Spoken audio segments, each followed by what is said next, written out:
trouve ça fabuleux de pouvoir aller explorer. Comme un petit moteur intérieur qui se met en route et qui nous pousse vers l'avant. Et pour persévérer, il faut savoir pourquoi on fait les choses. Le pouvoir de choisir. Mais prenez le temps d'y réfléchir et passez à l'action. Pas à pas, on peut franchir les étapes suivantes. Expérimenter, c'est formuler, puis tester pour arriver progressivement à trouver la solution. Cap vers les solutions.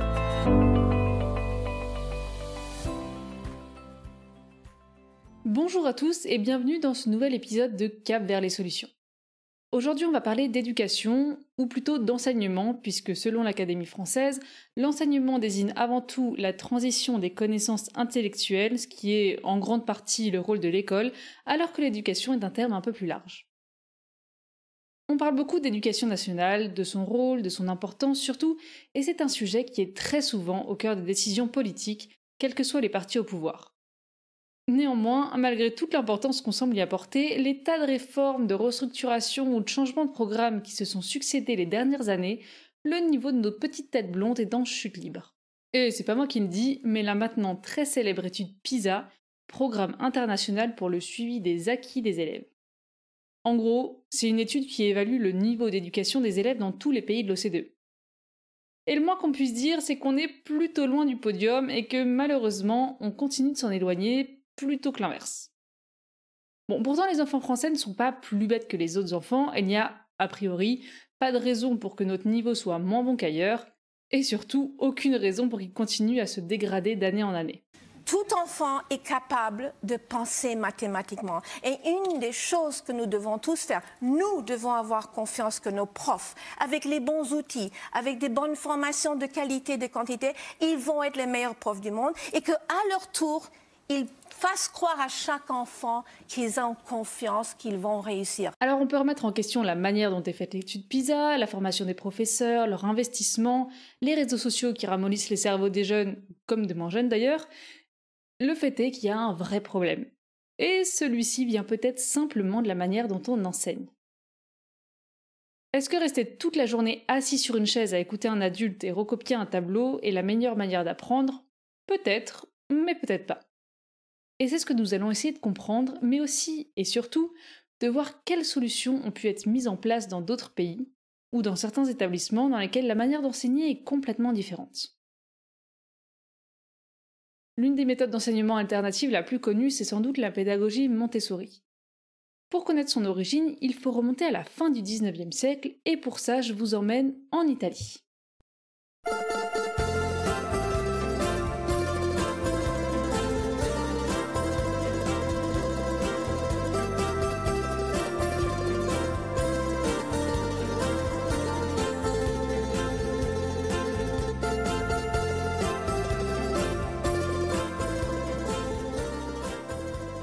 Nous sommes à Rome, et Maria Montessori s'oppose catégoriquement à suivre une carrière dans l'enseignement, une des rares voies professionnelles alors ouvertes aux femmes. Elle déclare même qu'elle fera n'importe quoi plutôt que d'enseigner. Ce qu'elle veut, elle, c'est devenir médecin. Elle suit des cours de sciences naturelles, puis de psychiatrie et de pédiatrie pour devenir l'une des premières femmes médecins italiennes. Au contact des enfants, et ayant étudié les sciences cognitives comme la psychiatrie et la psychologie, elle commence à se forger des convictions et se rend compte qu'il y a peut-être de petites choses à améliorer en termes d'éducation. Elle se décide alors à poursuivre ses études en suivant des cours de pédagogie et en apprenant la théorie de l'éducation. À force de travail et de rencontres, elle développe sa philosophie d'apprentissage et toute une méthodologie qui l'accompagne. En 1907, Maria Montessori ouvre une première classe dans un quartier pauvre de Rome. Elle y enseigne aux enfants en se basant sur les observations et le travail qu'elle a mené pendant toutes ces années en tant que médecin. Tout au long de sa vie, elle continue à développer ses travaux et élabore un modèle complet de développement psychologique de la naissance à l'âge de 24 ans. Bon, alors pour information, notre cerveau termine sa formation à l'âge de 25 ans. Alors ça ne veut pas dire qu'il est figé et que les connexions neuronales ne peuvent pas être modifiées par la suite, bien sûr que ça continue à évoluer, mais voilà, notre cerveau atteint son âge adulte à 25 ans, et tout ce qui se passe avant, nos interactions, apprentissages, notre environnement, les stimulations et expériences qu'on peut expérimenter vont toutes contribuer à la formation de notre petite tête, enfin surtout de ce qu'il y a dedans. La méthode éducative créée par Maria Montessori pour les enfants de 0 à 12 ans se répand rapidement un peu partout dans le monde, notamment aux États-Unis, en Inde et en Asie du Sud-Est. C'est un véritable succès. Des écoles fleurissent, des milliers d'enseignants se forment à cette nouvelle méthode révolutionnaire basée sur les travaux de cette femme italienne, médecin et psychiatre, qui a dédié sa vie à l'éducation des enfants. Une voie qu'elle avait pourtant, au départ, je vous le rappelle, refusée catégoriquement. Bon, il y a eu des hauts et des bas, notamment dus aux différents régimes politiques, et la biographie de Maria Montessori est très intéressante, mais je ne vais pas vous la faire aujourd'hui, donc je vous invite à aller l'explorer si ça vous intéresse.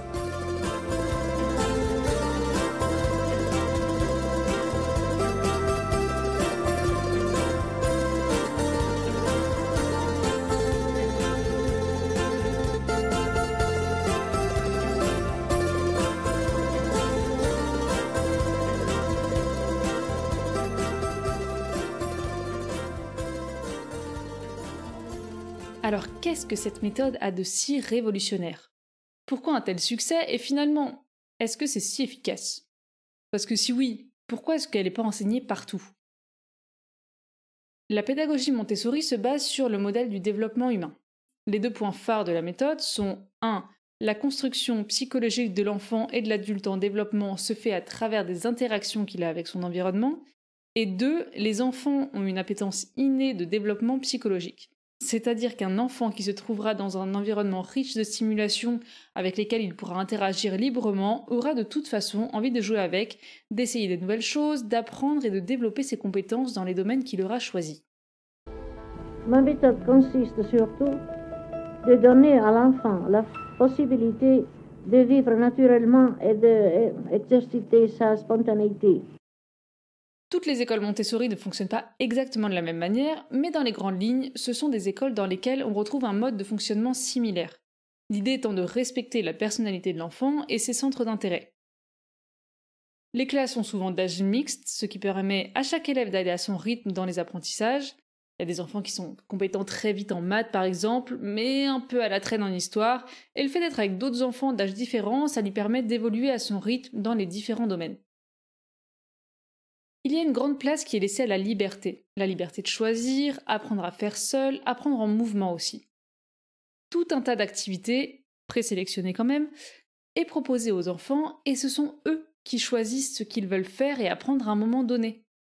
Le matériel éducatif est fait de telle sorte qu'ils puissent être autonomes, qu'ils aient des choses à manipuler, parce qu'on sait très bien maintenant que les enfants, comme nous adultes, apprenons mieux en faisant, en touchant, en expérimentant et en étant dans l'action, plutôt qu'en écoutant quelqu'un parler, en étant assis sur une chaise pendant des heures.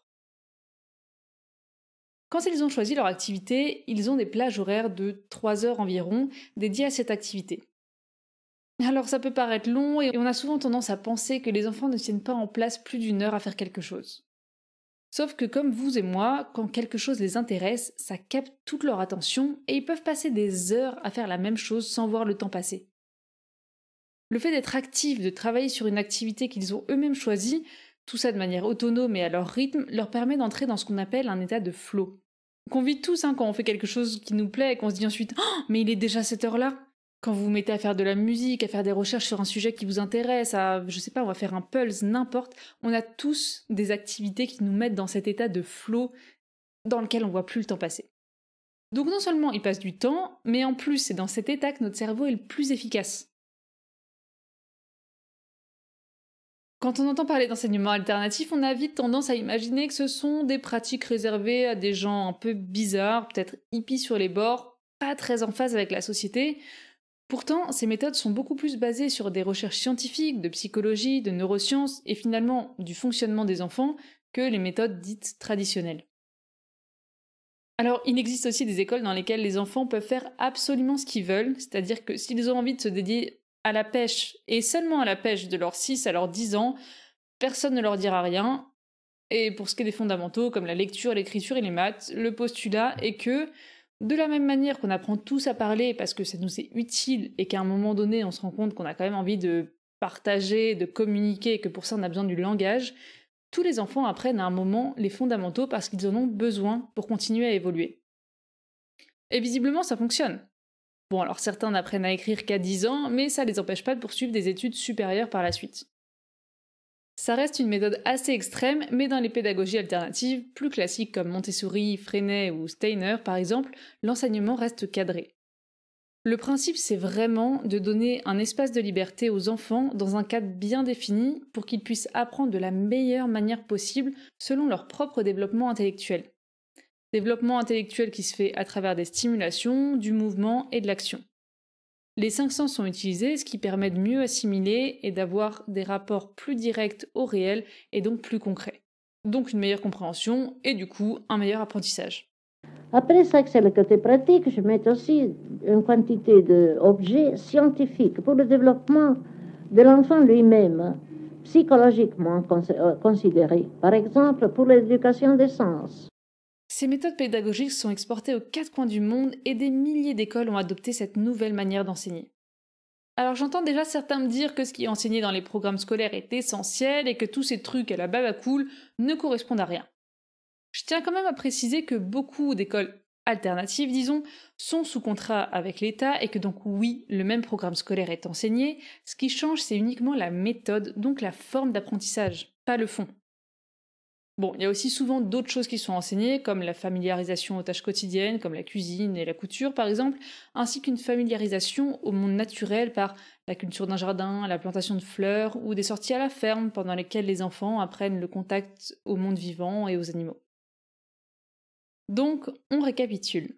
Enseignement des fondamentaux et familiarisation avec des activités de la vie quotidienne, liberté et autonomie dans l'apprentissage, mixité des âges et interactions favorisées entre les élèves. Dis donc, ça me rappelle quelque chose tout ça. Ah, mais oui, je sais. L'école républicaine en France au début du XXe siècle. Si vous demandez à vos parents ou à vos grands-parents, il est fort probable qu'ils aient eu aussi des cours manuels comme des cours de cuisine ou de menuiserie à l'école primaire.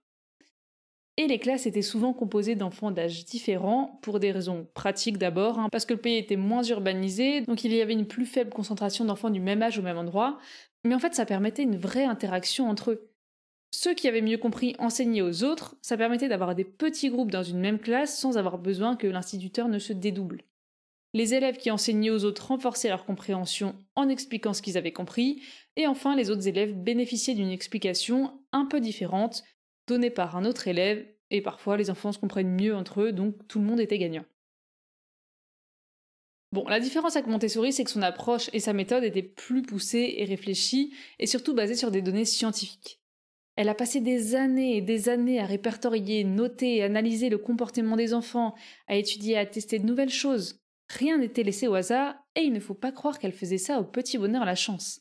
C'était une scientifique avant tout. La pédagogie qu'elle a élaborée s'inspire de nombreuses disciplines comme la médecine, la psychologie et l'anthropologie, entre autres. Le but étant de créer un environnement éducatif qui favorise la créativité et le désir d'apprendre. Car, selon ses observations, les enfants traversent des étapes de développement spécifiques et plus leur éducation s'y adapte, plus elle est efficace. Alors nous avons vu avec merveille que l'enfant à 4 ans commence à s'intéresser à l'écriture. Il a commencé à écrire à 4 ans, à lire. À 5 ans, il lit des livres.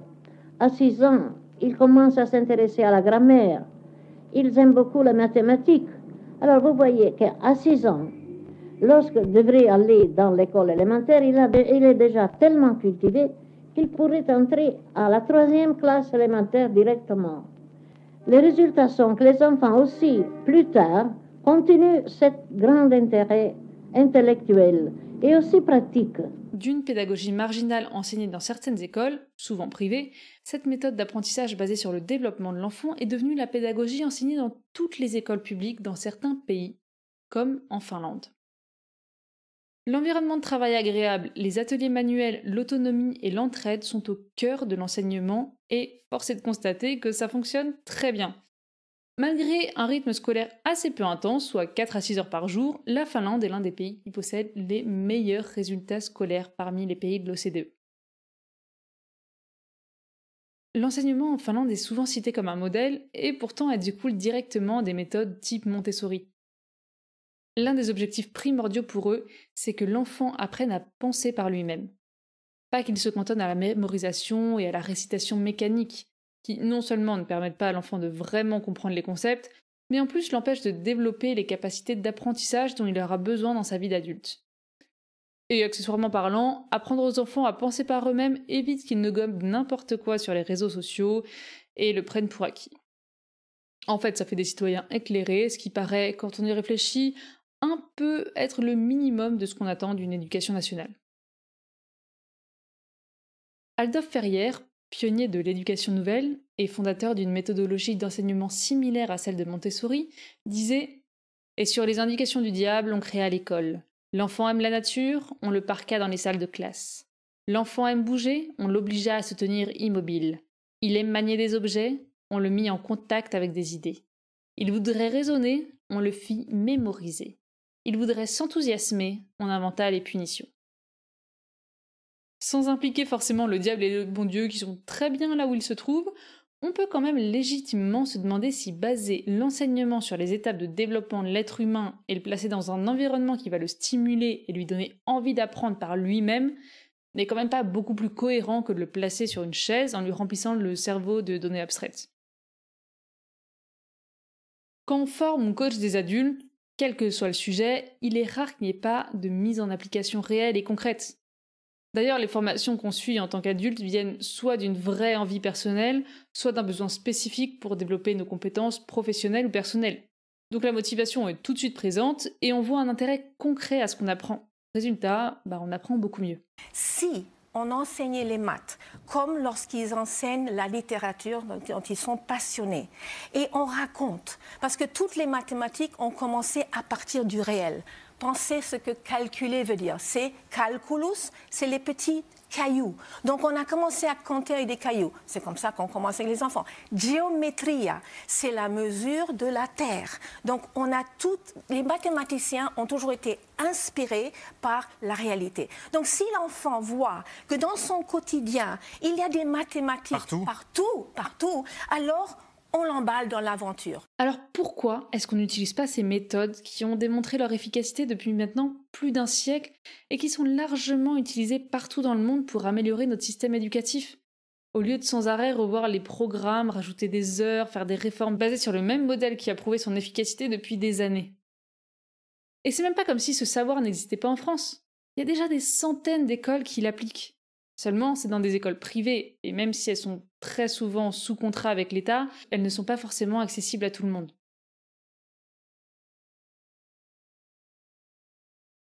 En utilisant ce savoir-faire et en l'implémentant dans notre système éducatif, non seulement on améliorerait les résultats de nos chères têtes blondes, mais aussi et surtout on leur apprendrait à apprendre et à mieux se connaître. Maria Montessori disait « Il est inutile de parler de différentes procédures pour des enfants américains, indiens, européens ou chinois, ou ceux de différentes classes sociales. Il existe une seule méthode, celle qui suit le développement naturel de l'homme. Tous les bébés ont les mêmes besoins physiologiques et suivent la même séquence d'événements en grandissant. » Dans une société qui évolue de plus en plus vite, dans laquelle savoir apprendre est essentiel pour s'adapter aux nouveautés, que ce soit au niveau technologique, social ou environnemental, être curieux et savoir apprendre n'a jamais été aussi essentiel. Quand on voit comment notre environnement a évolué en 20 ans avec Internet, l'intelligence artificielle, les notions climatiques et environnementales par exemple, qu'importe le domaine, l'évolution des connaissances n'a jamais été aussi rapide. Et ce qui fera la différence demain entre un individu et un autre, entre un pays et un autre, c'est sa capacité à apprendre, à se renouveler, à continuer à se former et à s'adapter tout au long de sa vie. Nos capacités à raisonner, à réfléchir, à trier les informations font de nous des citoyens éclairés, acteurs de notre quotidien, de notre pays et de notre société. La connaissance de soi que les enfants acquièrent pendant toutes ces années d'exploration leur permet aussi de mieux s'orienter. Et quand on voit que chez nous, la plupart des jeunes n'ont aucune idée de ce qu'ils veulent faire après le bac et se réorientent après leurs études, on peut quand même se demander si on ne pourrait pas faire un petit peu mieux que ça. Laissons la place à l'autonomie, à la créativité, à l'apprentissage par la volonté et l'enthousiasme. Maria Montessori pensait que le rôle de l'enseignant est celui d'un guide qui aide les enfants à apprendre par eux-mêmes, à acquérir les compétences motrices et sensorielles de la vie en société et à apprendre les fondamentaux de l'éducation classique. La maîtresse est comme une directrice de cet ambiance. Elle aide l'enfant dans son activité, mais ne le trouble pas, le laisse faire. Et de cette façon se développe une vraie éducation, parce que justement, l'enfant devient plus intelligent.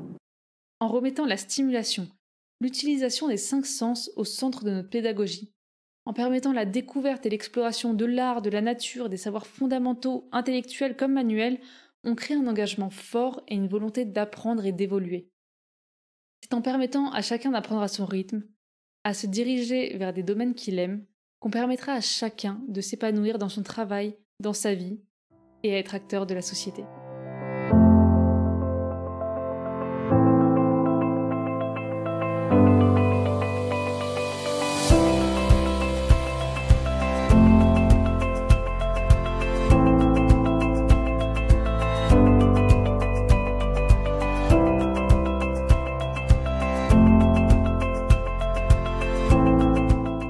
Merci de m'avoir écouté, j'espère que cet épisode vous a plu. Si c'est le cas, n'hésitez pas à le partager et à me dire ce que vous en avez pensé sur Instagram. Quant à moi, je vous dis à très vite pour un prochain épisode.